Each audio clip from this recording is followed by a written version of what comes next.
అదే RTV app వార్తల్ని క్షణాల్లో చదివే అవకాశం ఉంటుంది. ఒక న్యూస్ పేపర్, ఒక టెలివిజన్ ఛానల్ మీ చేతుల్లో ఎప్పుడూ ఉంటాయి. బుడమేరు మిగిల్చినటువంటి వరద గాయాన్ని శుభ్రం చేసే పనిలో అగ్నిమాపక సిబ్బందితో పాటు అన్ని రకాల డిపార్ట్మెంట్స్ అంతా కూడా ఉదయం నుంచి పురపాలక శాఖ సంబంధించినటువంటి అధికార యంత్రాంగం పెద్ద ఎత్తున కూడా క్లీనింగ్ కార్యక్రమం చేస్తున్నారు. ఒకవైపు మున్సిపల్ కార్మికులు, మరోవైపు అగ్నిమాపక సిబ్బంది ఫైర్ ఇంజిన్ల ద్వారా క్లీన్ చేసేటువంటి కార్యక్రమాలు చేపడుతున్నారు. మనతో మాట్లాడడానికి ఆఫీసర్ ఉన్నారు. సార్ చెప్పండి, ఎలాంటి కార్యక్రమాలు నిర్వహిస్తున్నారు?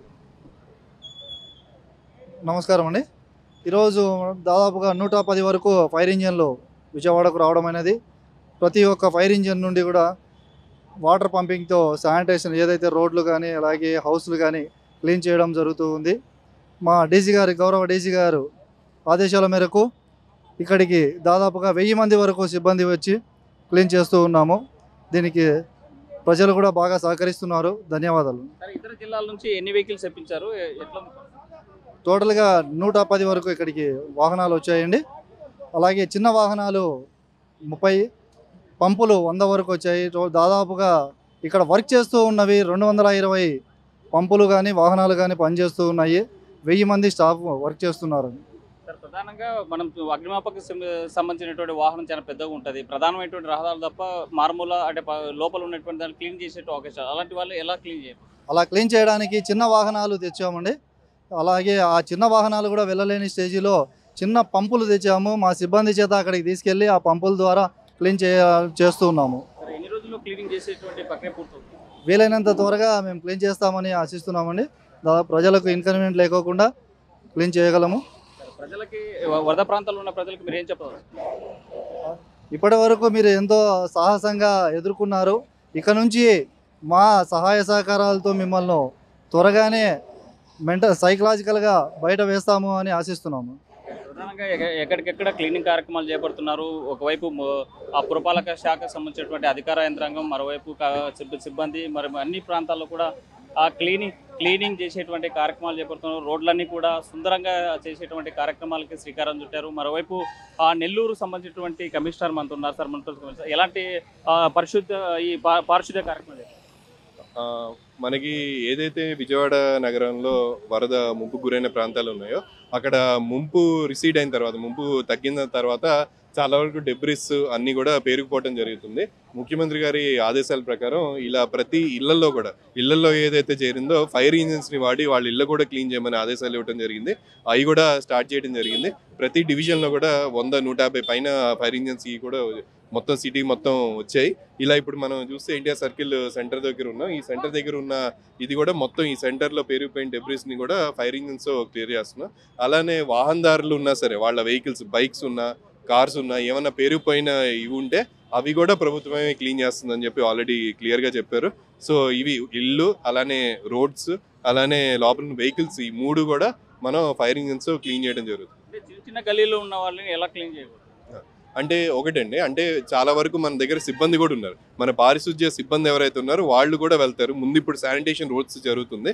అది అయిన తర్వాత వెంటనే ఆ చిన్న గల్లీల్లో కూడా వెళ్ళి క్లియర్ చేయడం జరుగుతుంది. ప్లస్ వాళ్ళ ఇళ్లలో ఉన్న మెటీరియల్ ఏదైతే ఉంటుందో, మెటీరియల్ అంటే తడిసిపోయి పడేయాల్సిన మెటీరియల్ ఉంటుంది, అది కూడా ఇళ్ళ బయట పెడుతున్నారు జనాలు. అవి కూడా తీసుకొని మన ట్రాక్టర్స్లో మనం డంప్ చేయడం జరుగుతుంది. అవి కూడా చేస్తాం. ప్రధానంగా అధికారుల పట్ల గవర్నమెంట్ విమర్శ ఏంటంటే ప్రధానమైన కూడలు మాత్రమే క్లీన్ చేస్తున్నారు, ఇతర ప్రాంతాలు చేసేటువంటి సిచ్యువేషన్ లేదు, రావడం లేదంటున్నారు. దీనికి అది నిజం కాదండి. ఎందుకంటే మనకి ఈ డివిజన్ తీసుకుంటే 61వ వార్డు, ఇది 61వ వార్డులో ఇంకా నీళ్లు ఉన్నాయి.